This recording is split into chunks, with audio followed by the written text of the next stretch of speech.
Hey out there, Akronites. Welcome once again to Around Akron with Blue Green. I'm down here at Firestone Metro Park overlooking that amazing city right there, Akron, Ohio.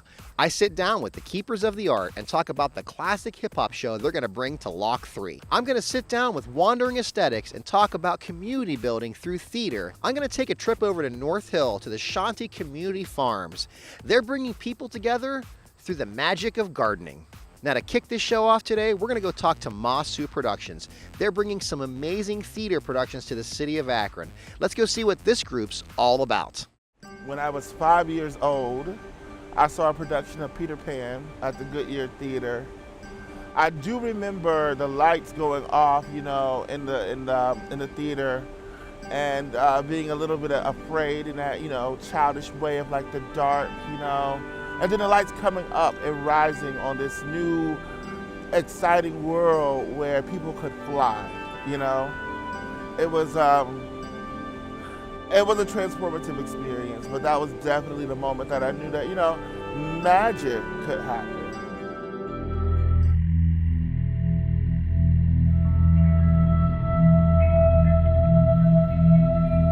I'm a singer. I'm a songwriter. I play in a band called the Church of Starry Wisdom. I am a cultural organizer for the Midwest Culture Lab. And so what we pretty much do is we try to empower young artists to use their voice toward, their artistic voice toward bringing other young people into political activation using art. I'm a journalist. I study journalism at Kent State University. I have a column in a double strip called Akron, which explores places around this city that are connected to Black life in Akron, according to Black Akronites.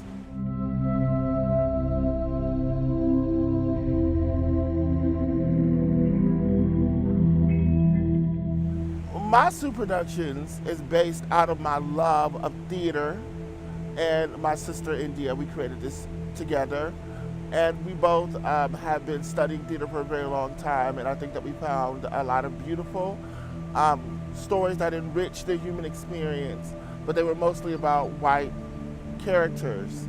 What Masu Productions is, it is our celebration of the possibility of theater to celebrate all the parts of life, but using Black experiences as the conduit to tell these stories about what it is to be human.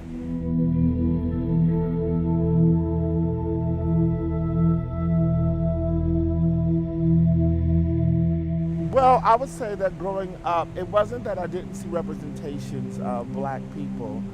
It was that I didn't see many representations that felt like my life, that felt like what I knew of what it was to be Black in this country. But specifically, I think around the deeper stuff of life, how do we deal with our emotions?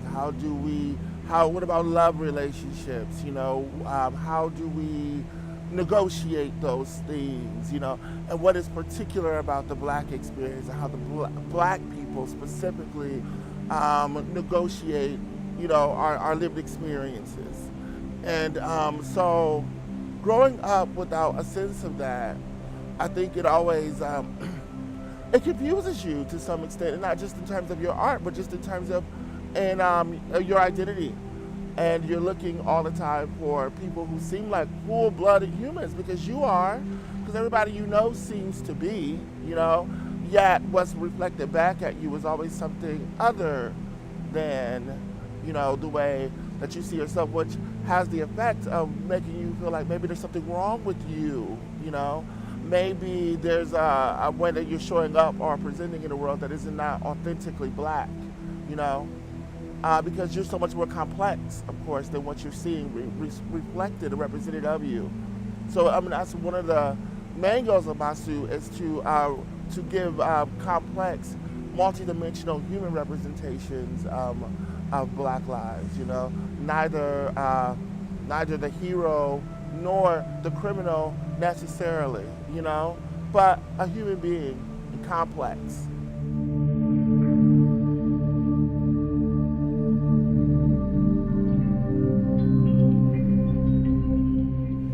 I think the greatest reward of doing Masu has been the Black people who have come to me and who have said, I saw myself on that stage. To realize what it means to them to feel like they're being represented, especially to feel like their lives are being represented in works that, in their opinion, excellent. And I think there's something to say about excellence, and which to me just means an attempt, a real focused attempt at reaching a really high mark, of quality and also of truth. And so what I would hope what I would see in Masu is that we continue in that striving toward excellence, and that we continue representing our city, and not just Black people, but our city, our theater scene, and that we are a part of growing, I think, a very vibrant arts culture that exists right here in Akron, and that the entire world knows that, Akron ain't nothing to be messed with. I think that is my future. That's what I want to see for Masu, to be a part of really spreading everything that Akron has around the world.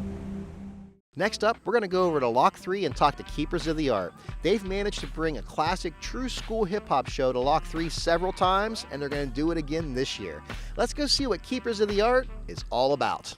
I know as a group, we used to go to Cleveland all the time to go to hip-hop shows. And I remember myself, personally, being up in Cleveland, being at these shows, having a great time, and I'm looking around, I'm not seeing many people from Akron there. And it's like, wow, I want to bring this experience back to my city. So that was kind of like the impetus, making that 45-minute drive up to Cleveland, spending your money, having a great time, and having to come back and share the experience, with your peers. Instead of sharing it with them, orally, I wanted them to see it and experience it for themselves. So that was kind of like the catalyst. It's like, hey, I want to bring this to the city of Akron, man. So let's make some plans, and let's call some people and let's see what we can get done. We were able to do it here at Lock 3 in a central location, so people can come from all over, from Cleveland, Youngstown, Canton, all parts of the city to really experience what's going on here in the city of Akron.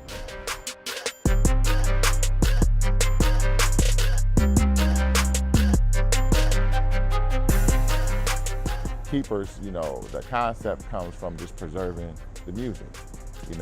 Working with these pioneer artists that we work with here at Lock 3 since 2007. Most of the time their venues come from outside of the country. They're still able to travel outside. In Europe and where there's a demand still. But here in the States, they don't have many venue outlets opportunities. So that's kind of what we did. To provide some of these people, some of these pioneers with outlets to share this classic music that they made.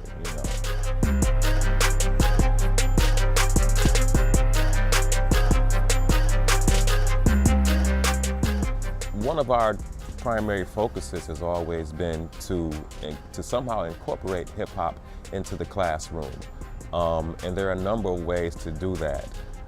We've worked with curriculum such as the HELP curriculum. It's the Hip Hop Educational Literacy Program, where it uses hip hop lyrics to teach and increase literacy skills, grades K through 12. It's a way to immediately engage the students.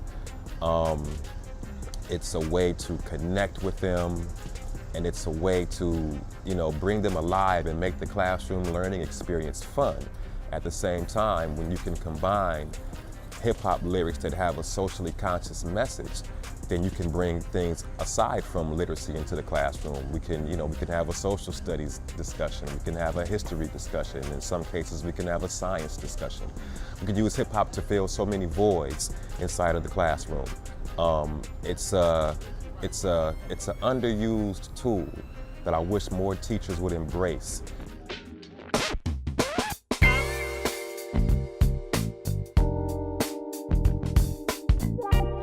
Hip-hop is a consciousness, man. It's about seeing. It's about being able to see what's in front of you every day, and flip it and transform it into a way that works best for you, that you can get the most out of it for yourself and for your community. That's what hip hop. Hip hop is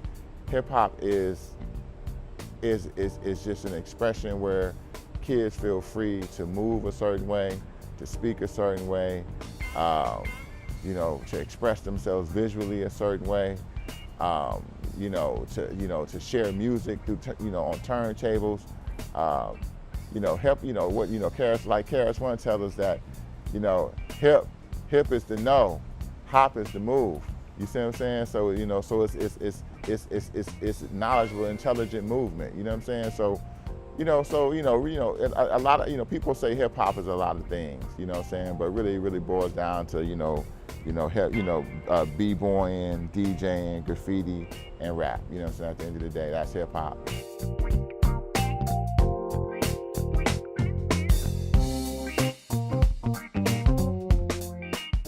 It's authentic expression, where from its essence, that's what you're going to see when you come here. You're going to hear DJing, MCing, breakdancing, graffiti writing. We've done all those things in the past, so we try to represent the culture each time that we do a show. Sometimes we represent other elements more than others, but we always try to represent the culture as a whole so people can actually see it. Because I think nowadays people, they tend to forget, with the corporatization of hip hop, you kind of forget that it's about MCing, DJing, b-boying, graffiti art, and street knowledge. People forget that. People aren't really educated on the culture. And I think us being the older generation of hip hop, I think we need to do a better job of passing down the lessons that can be found in hip hop, given the oral history. That way, hip hop is able to maintain its integrity in years to come.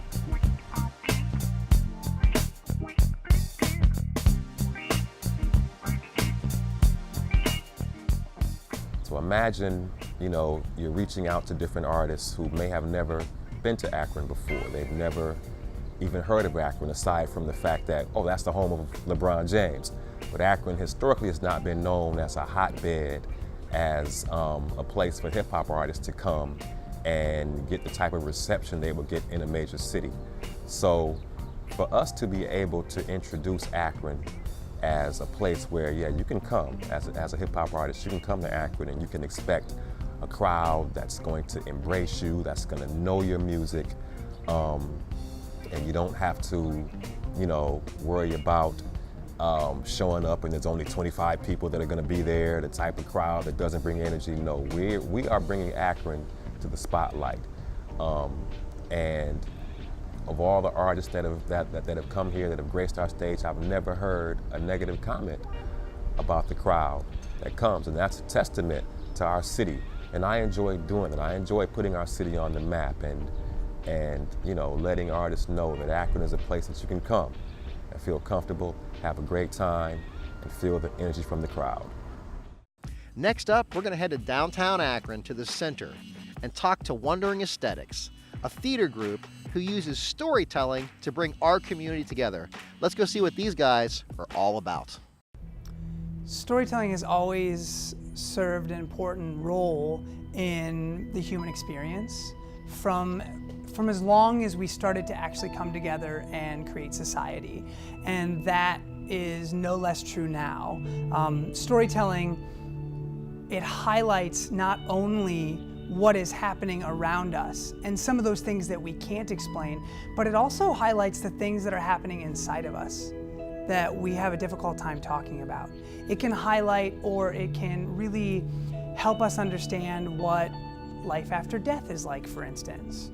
It really can, there are a lot of possibilities with storytelling, and it allows us to connect not only with each other, but also with our ancestors and with the universe at large. And just as it was about to escape through an opening in the window, he cut off its tail. So Benjamin and I, we had the opportunity to go to both Burning Man, and then we also thru-hiked the Appalachian Trail. Both of those scenes are all about community. And I think we were really inspired by that and wanted a chance to carve out our own piece of Burning Man, of the Appalachian Trail, and of that kind of environment, and that inclusive environment, that judgment-free environment right here in Akron. And I think it started with the EP Cooker, because it was anything goes, and also people felt safe. They felt that they could go up on stage and do anything and get feedback, but not be judged. They also felt that they could make connections and make lifelong friends with those people. And I think that's always been sort of a part of our aesthetic. We try to cultivate community because it's just, I mean, that's what humans are here to do, right? We're here to become a society and really work together towards something beautiful. And so the power of the collective, and with the power of the collective, we can ideally make the changes that we want to be made. So we can work together, we can create that vision, and it all starts by having an idea and telling everyone, hey, this is open to everyone, you're all invited, come on down, and let's just be together. So it was my responsibility, though, to calm him down when I would come in the classroom to get him to go out to the bus. So I remember we were walking in Highland Square when it popped in my head. I had been reading about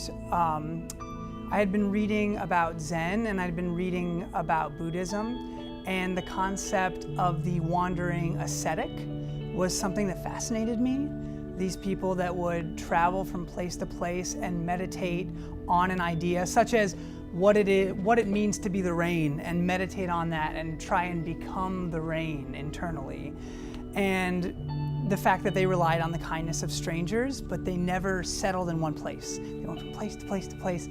And so knowing that in art, instead of ascetic, aesthetics would be a little more appropriate, that name popped in my head because Benjamin and I have always wandered. We've never really had a home until maybe now. But even now, we will still continue to wander throughout Northeast Ohio and beyond. That way we can spread our message, spread that sense of community all across this awesome region. It was coming from the bedpost. Daily Poe. We saw young artists struggling, and honestly, what I saw more than anything was people moving out of Akron because they realized there were opportunities elsewhere.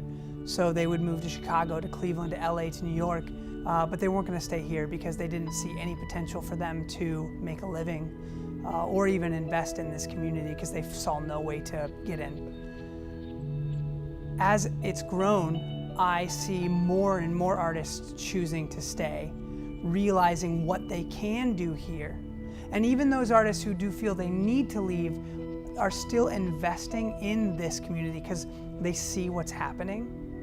I see more artists finding courage to start their own event, start their own company, and relying on the network that they've created, but knowing that the network will be there to back them up and support them. Open mic wise, when we came back from the trail, there was maybe one that we knew of in the area. As we're speaking now, boy, there are open mics happening almost every day of the week in Akron and Kent. You can find one. If you want to find it, you'll find it. And I think it's only going to expand from here. I think spaces like this, the Akron Center for Art, Music, and Performance, is going to be a template for other community members to do this kind of same thing for artists all across Akron. So now we have, Summit Art Space, we have the Akron Center for Art, Music, and Performance, and I think there's only going to be more because that will allow artists, especially on the performance side of things, a place to showcase their talents and their work. And I think eventually artists are going to be coveted and people are going to come from all over to Akron. It's going to be a destination because they're going to know there's a high quality of art happening, being created right here and being invested in by the community as a whole. Now, to wrap this show up, we're going to visit the Shanti Community Gardens over in North Hill. Now, they are bringing community together of all ages through the art of gardening. Let's go see what this place is all about. Back in my country, like when I was born, I was rooted with this culture. This is not only agriculture, this is our livelihood. Agriculture is our livelihood back in our country, because my generation is first generation to go to school even, in our country. So we totally depend on agriculture. We don't have factories, we don't have anywhere to go. So what we do is just we do the agriculture, we exchange the agriculture. If you grow something, I grow something. If I don't have it, we exchange it. So agriculture is being our backbone, So I grew up in a little farm where my father used to have a livestock. So what we do is we don't have very much cash, we don't have bank to put the money. So basically when we are back in our country, we see the cash is very, very little, So we produce everything.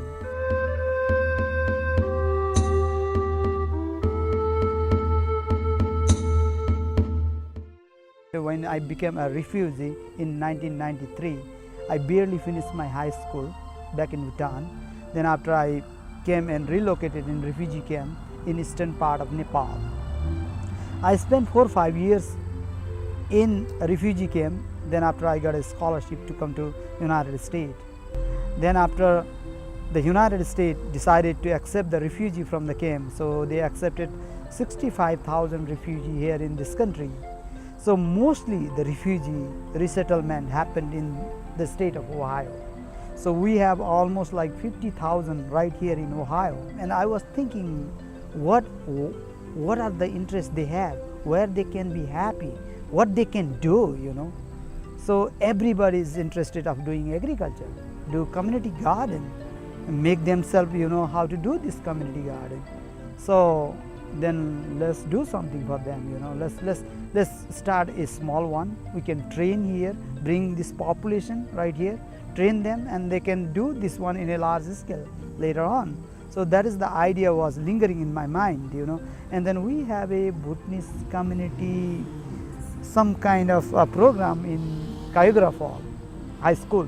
At the time I met my partner Tom Crane, and then I was just like advertising this thing, how I'm gonna do. I'm looking for a partners, I'm looking for a land, I am just looking for everything, what I'm doing. So I made this Tom Crane right there, and then he has the same kind of concept,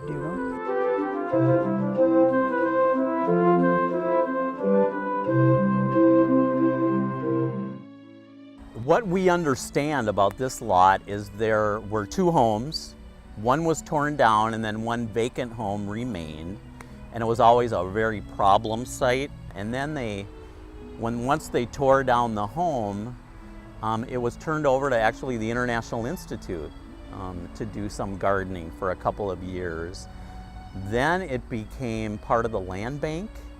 So International Institute, they were kind of tapped out. They couldn't really keep the garden going. So when it was turned over to the land bank, we came as Shanti Community Farms and took over the site, and we had to bring in everything. We had to bring in the soil, the compost, because most of it was really gravel area. When the International Institute had it, it was container gardens, but the container gardens got vandalized and were taken down. So we were really starting from scratch when we came here, and it was an ideal location because it's across from Jennings Middle School, where we could plug in and work with the student population, both the native-born students as well as the new immigrants, primarily the Bhutanese, Nepalis that live in the neighborhood. And it's so important to include the immigrant youth because they did not grow up on farms like their parents did or their grandparents. So they've been removed from farming, which I think is like a tragedy. And we're able to bring them back to their heritage, their agricultural heritage, by reintroducing them to farming, what we call urban farming, or what's also known as community gardening. So it's just great to see that, you know, we can bring them back to a really important part of their cultural heritage here at this garden.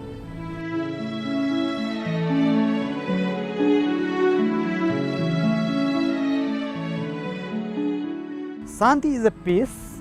Actually, I want to create this one peace, you know, like bringing the peace and harmony. You know, people when they are, you know, like suiciding, they are sitting all day in the home. So bringing them and then like get a diverse kind of population here, mixing, interacting each other, unite together, create some kind of peace in the farm. You know, like by looking at the flowers, by looking at the plant, by looking at the vegetable.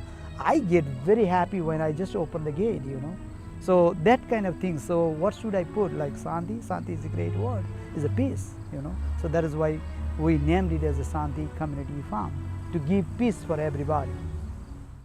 Thank you once again for watching this episode of Around Akron with Blue Green. Now, if you have a comment or a question, or you just want to say hello, you can reach me on my website at www.aroundakronwithbluegreen, or you can find me on Facebook, Instagram, and Twitter. Thanks, and have a wonderful day.